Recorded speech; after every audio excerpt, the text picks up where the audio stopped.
안녕하세요. 30대 초반의 여성입니다. 저를 무슨 황금알 낳는 거위라고 생각하시는 시어머니 때문에 남편하고 이혼했습니다. 이미 다 끝난 마당에 자랑도 아닌데 다시 이렇게 사연을 쓰는 이유는 글로 적어 남겨두고 다른 사람들에게 제 상황을 털어놓는 것만으로도 머릿속이 좀 맑아질 것 같아서 그래요.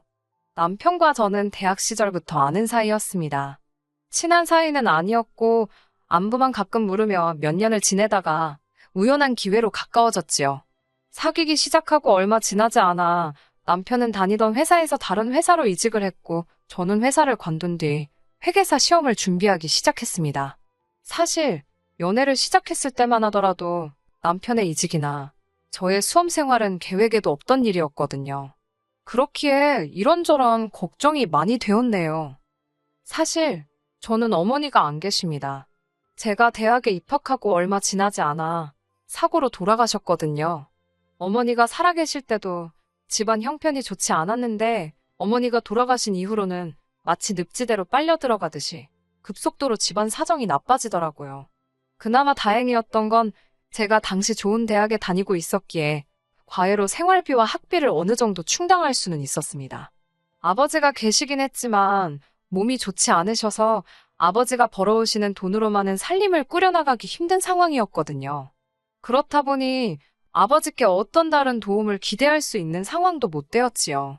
결국 가난의 굴레를 벗어날 수 있는 건 공부뿐이라는 생각이었기에 저는 시험에 매달릴 수밖에 없었습니다.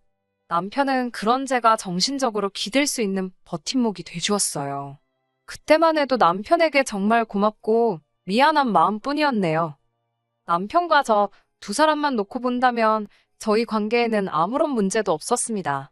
진짜 문제는 저와 시어머니의 관계였어요. 시어머니는 무슨 부귀영화를 누린다고 여자 뒷공문이나 따라다니며 뒤치다꺼리를 하느냐고 남편을 쥐잡듯 잡으셨습니다. 처음에 제가 시험에서 낙방했을 때는 송충이가 갈잎을 먹으면 죽는다며 주제 파악이나 하라고 악담을 하시고도 하셨고요. 어머님 입장에서야 장성한 아들이 장가는 안 가고 여자친구한테 시간을 쏟아붓는 것이 못마땅하셨을 겁니다. 자식은 키워보지 않았어도 저도 남편한테 많이 미안했고 고마웠고 어머님 심정도 이해는 갔어요. 저 또한 시험에 합격하지 못한다면 저뿐만 아니라 남편도 시간 낭비를 한 게 되는 거니 부담도 되었고 미안한 마음이 컸지요. 어쩌면 저보다 더 좋은 여자를 만날 수도 있는데 저 때문에 그 기회를 놓치는 건 아닌가 싶기도 했고요. 결국 저는 어머님의 성화에 못 이겨 남편에게 헤어지자고 몇 번을 말하기도 했었습니다. 그때마다 남편은 자기는 어머님은 안 보고 살아도 저는 보고 살아야겠다며 저를 붙잡았어요. 고생 끝에 저는 회계사가 되었고 알만한 사람들은 한 번쯤 들어본 회사에 입사했습니다. 그리고 그때부터 어머님께서는 갑자기 태도가 돌변하시더군요. 세상에 둘도 없는 착한 시어머니 흉내를 내기 시작하시더니 주변 사람들에게는 아직 결혼도 안 한 저를 며느리로 소개하셨지요. 덧붙이시기를 별 볼 일 없는 며느리, 당신 딸이다 생각하고 뒷바라지를 했더니 이런 좋은 날이 왔다며 생색을 내셨습니다. 그런 이야기가 제 귀에 들어왔을 땐 어이도 없고 황당했지요. 힘든 수험 기간 동안 누구보다 저에게 너 같은 게 무슨 회계사냐며 생긴 것도 복도 지지리도 없게 생겼다고 악담을 퍼붓던 분이 어떻게 그런 거짓말을 입에 침도 안 바르고 하실 수 있는지. 그럴 때마다 남편을 생각하면서 참았습니다. 제가 가장 힘들고 어려웠던 시절 남편이 제 옆에 있어줬잖아요. 그랬기에 시험에 합격한 이후로 여러 가지 유혹도 많았고 좋은 혼처 자리도 많았지만 조금도 흔들리지 않고 남편과 결혼을 결심했던 겁니다. 하지만 어머님은 그런 저희 한계를 시험이라도 하고 싶으셨던 건지 자꾸만 도가 넘는 행동과 상식 밖의 요구들로 저를 힘들게 하셨어요. 결혼 당시 남편은 모아둔 돈이 거의 없었습니다. 연봉도 제 초봉의 절반 정도에 불과했지요. 민망해서 그런 건지 변명처럼 한다는 말이 제 뒷바라지 하느라 돈을 모을 수가 없었다더군요. 솔직히 저나 남편이나 뒷바라지라고 표현을 하고 있긴 했지만 그렇다고 남편이 제 학원비나 생활비를 대준 것은 절대로 아닌데 말이에요. 물질적으로보다는 정신적인 뒷바라지라고 표현하는 게 적절하겠네요. 저도 시험 준비를 하기 전 회사 생활을 하면서 벌어둔 약간의 여윳돈이 있었기 때문에 그 돈으로 수험 생활을 해나갔습니다. 그렇기에 저 때문에 돈이 없다는 말은 인정할 수 없었어요. 다만 제가 그 부분을 문제 삼지 않았던 것은 돈이야 저도 벌게 되었으니까 큰 문제라고 여기진 않았거든요. 괜히 남편의 자존심을 건드는 건 아닐까 걱정도 되었고요. 그리고 어쨌든 남편이 저에게 큰 힘이 되어준 건 사실이니까 저도 금전적인 부분에서는 접고 가자는 마음도 있었고요. 친정아버지께서 많이 도와주지 못해 미안하다며 주신 2천만 원과 제가 모은 돈 3천, 그리고 남편이 가져온 2천만 원, 전부 합하여 7천이 있었습니다. 어머님께서는 당신 아들이 들고 있는 돈이 2천인 거지. 그동안 저 때문에 당신 아들이 까먹은 돈이 1억은 될 거라며 1억 받았다 생각하라는 억지를 쓰셨습니다. 솔직히 말도 안 되는 소리였지만 결혼하기로 마음먹은 마당에 시시비비를 가려서 뭐하나 싶더군요. 부족한 부분은 대출을 받아서 서울 외곽에 작은 아파트를 하나 샀습니다. 문제는 어머님이셨습니다. 어머님은 당신 아들이 경제적으로 저보다 처지는 상황이라는 걸 확실히 알고 계셨어요. 그런데 결혼식을 올린 이후로 어머님은 번번이 당신 아들의 한 달 월급보다도 비싼 가격대의 선물을 요구해 오시기 시작했습니다. 정말이지 전후사정 모르는 누군가가 봤다면 제가 어머님께 무슨 큰 빚이라도 졌다고 생각했을 거예요. 제가 생각이 없고 바보라서 어머님의 그런 무리한 요구를 다 들어드린 게 아닙니다. 오로지 남편의 입장을 위해서 그리고 가정의 평화를 위해서 참고 참았을 뿐이지 저도 이 상황이 정상이 아니라는 건 잘 알고 있었습니다. 그런 와중에 저는 한 사건으로 완전히 폭발하게 되었습니다. 남편에게는 여동생이 한 명 있었는데 어머님이 저에 대해서 뭐라고 이야기를 해놨는지 어지간히도 저를 무시하더라고요. 그나마 제가 회계사에 붙고 나니까 백수가 어떻고 나이값이 어떠고 그런 소리는 쏙 들어갔지만요. 제가 보기엔 아주 한심한 아가씨입니다. 남편 말에 의하면 고등학교를 졸업한 뒤 이것저것 배운다며 시간을 보내다가 뜬금없이 입법고시를 보겠다며 집에서 돈을 어지간히 가져다 썼다더군요. 이렇게 말하면 그렇지만 한 2년 하다가 못해먹겠다며 때려치더랍니다. 이후로는 7급 공무원을 하겠다더니 언젠가 9급 공무원까지 내려갔더라고요. 솔직히 요새 날고긴다 하는 머리 좋은 친구들도 9급 공무원 준비할 때 1년은 나 죽었다 생각하고 공부한다 들었습니다. 하지만 신우는 그런 노력이 전혀 없었지요. 말이 좋아 준비 중인 거지. 맨날 친구들 만나서 술이나 마시고 툭하면 사고나 치고 다니는데 좋은 결과가 있을 수가 없거든요. 그런데도 저희 어머님께선 저도 했는데 당신 딸이 못할 게 뭐냐면서 저를 내려치시고 당신 딸 띄우기에 바쁘셨지요. 그런 와중에 돈이라곤 한 번도 벌어본 적 없던 신우가 결혼할 상대를 데려오겠다며 온 가족을 소집했습니다. 남자친구가 있을 거라고 짐작은 하고 있었는데 신우가 임신을 했다고 해서 깜짝 놀랐지요. 남자와는 친구의 소개로 만났고 사귄 지 반년이 채 되지 않았다고 했습니다. 신우보다 3살이 많았고 곧 아버지 사업을 물려받을 거란 남자는 요리저리 눈을 굴리며 시댁 구석구석을 확인하는 눈치였어요. 모르긴 몰라도 꽤나 실망했을 겁니다. 시부모님이나 신우나 자기들 몸치장하는 거나 좋아하지 집안 정리도 잘못하고 집이 어수선하거든요. 그나마 남편은 대학 다닐 때부터 혼자 살기도 했고 저랑 만나면서 많이 개선된 상태입니다. 아무튼 신우는 그런 남자에게 잘 보이고 싶어서 전전긍긍하는 눈치였어요. 그러면서 저에게 자기들 잘 어울리지 않냐고 평소답지 않게 살가운 척을 하더군요. 그런데 저는 말 한마디 얹고 싶은 생각이 안 들었어요. 그래서 그냥 그래 보이네요 하고 한마디 했지요. 그러자 시어머니는 올케라고 하나 있는 게 저렇게나 무심하다면서 혀를 차시더군요. 그러면서 신우의 결혼 상대라는 사람에게 또다시 당신이 별 볼 일도 없는 제 뒷바라지를 있는 힘껏 해준 덕분에 제가 회계사가 된 거라며 쓸데없는 말씀을 덧붙이셨습니다. 스쳐 지나가는 사람들에게 당신 체면치레 하자고 저에 대해 거짓말을 하시는 건 몇 번이고 참아드렸습니다. 하지만 이번엔 왜인지 짜증이 너무 나더라고요. 그래서 맞다고 어머님이 어찌나 안 될 거라고 악담을 퍼부으시는지 그런 어머님 때문에 오기가 생겨서 공부했다고 했네요. 그러자 그 남자가 좀 놀랐다는 듯이 어머님과 신우를 번갈아가며 쳐다보더라고요. 그러자 어머님께선 저더러 약 먹었냐고 헛소리를 하고 앉았다며 당황한 기색을 보이셨어요. 이후로 부쩍 어머님이나 신우는 저에게 말을 걸지 않았고 저는 그저 자리를 지키고 앉아서 어떤 대화가 오가는지 듣고만 있었습니다. 같은 여자로서 확실히 알겠던 건 남자는 신우를 그다지 좋아하는 것 같지 않았어요. 다만 신우가 아이를 가졌으니 모른 척 할 수는 없다는 분위기 같았지요. 신우를 좋아하는 건 아니었지만 보고 있자니 꽤나 안쓰러웠습니다. 게다가 남자는 회사에 일이 많다며 먼저 일어나 보겠다고 자리를 뜨더라고요. 그런 남자의 모습을 보며 저런 행동은 사윗감이라서 가능한 걸까? 아니면 남자가 잘 보일 생각이 없어서 가능한 걸까라는 쓸데없는 생각을 잠깐 했어요. 남자가 가고 나서 어머님께서는 한숨을 내쉬셨습니다. 어머님도 여자이니 제가 느낀 걸 당신도 느끼셨겠지요.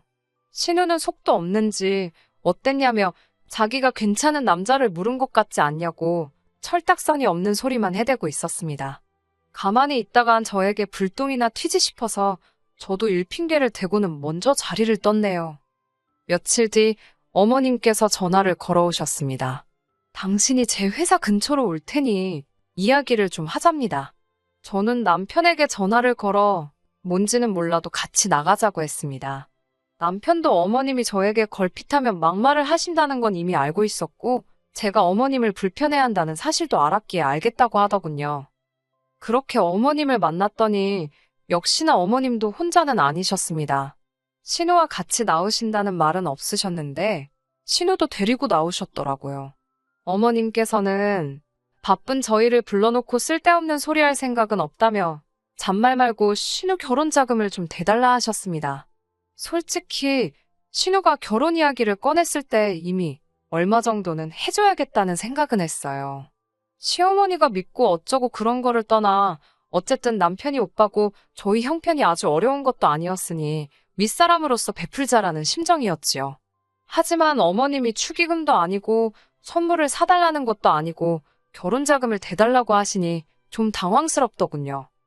어머님은 최대한 당신의 체면을 챙기시며 말씀하시느라 돌려서 이야기를 하셨지만 결론은 그 남자 쪽에서 별 볼 일 없는 여자, 애 하나 가졌다고 며느리 볼 생각이 없다고 한 모양이었습니다. 애 가진 게 대수냐며 신우가 굳이 낳겠다면 알아서 키우든지 말든지 하라고 결혼은 절대로 안 된다고 했나 보더군요. 그러자 신우가 울고불고 난리를 쳤고요. 그러자 그쪽에서 지참금으로 1억을 해오랬답니다. 그러면 한번 생각해본다고요. 듣고 있는데 제가 다 어이가 없더군요. 제가 그렇게까지 하면서 뭐하러 결혼을 하냐고 결혼하지 말라고 했습니다. 그렇게 낳으면 신우나 애나 행복할 것 같냐면서 낳지 말고 그 남자랑도 끝내라고 했어요. 그러자 어머님께서는 저더러 누가 니한테 의견을 물었냐며 돈 1억이나 해달랍니다. 그 소리를 듣자 순간 정신이 확 들더군요. 저는 그래도 신우나 어머님이나 미워도 가족이라 생각해서 화가 났던 건데 어머님께는 제가 지갑으로밖에 안 보였나 봅니다. 제가 어머님께 저한테 돈 맡겨 놓으셨냐고 물으니 저더러 배은망덕한 것이라며 네가 우리 아니었으면 밥벌이나 하고 살았겠냐고 소리를 지르시더군요. 엄마가 없어서 그런가 어른에 대한 공경도 모르는 근본 없는 모랍니다. 그러면서 저더러 돈 좀 버니까 눈에 뵈는 게 없냐면서 이제 보니 당신 아들을 제가 다 망쳐놨다고 그러더군요. 한동안 듣고만 있었습니다. 어머님이 어찌나 고래고래 소리를 지르시던지 목이 아프셨나 봅니다. 물 한 컵 드시는 순간 어머님이 저한테 악담이나 하셨지 해주신 게 뭐가 있냐고 물었습니다. 오히려 어머님이 저한테 이제 감사하셔야 하는 거 아니냐고요. 별 볼 일 없는 이 집구석 그래도 당신 며느리 회계사라고 어지간히 자랑하고 울고 먹지 않으셨냐고요. 저도 제 주변 사람들 다 사짜 남편 만나서 사는데 돈도 못 버는 남편에 백도 없는 시댁 이야기하면 쪽팔린다고 마구잡이로 쏟아냈네요. 어머님께선 그러자 저희 아버지를 들먹이셨습니다. 저는 그래도 저희 아버지는 당신 힘으로 벌어서 먹고 사시지 딸한테 돈 달라 소리는 안 하신다고 받아쳤습니다.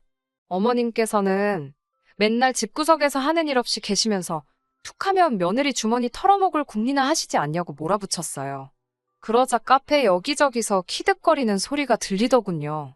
신우는 울상이 되어서는 저더러 언니 너무한다길래 네가 제일 나쁘다고 능력도 안 되면서 시집갈 궁리를 하냐고 너도 네 밥벌이 좀 하고 살라고 쏴붙였네요.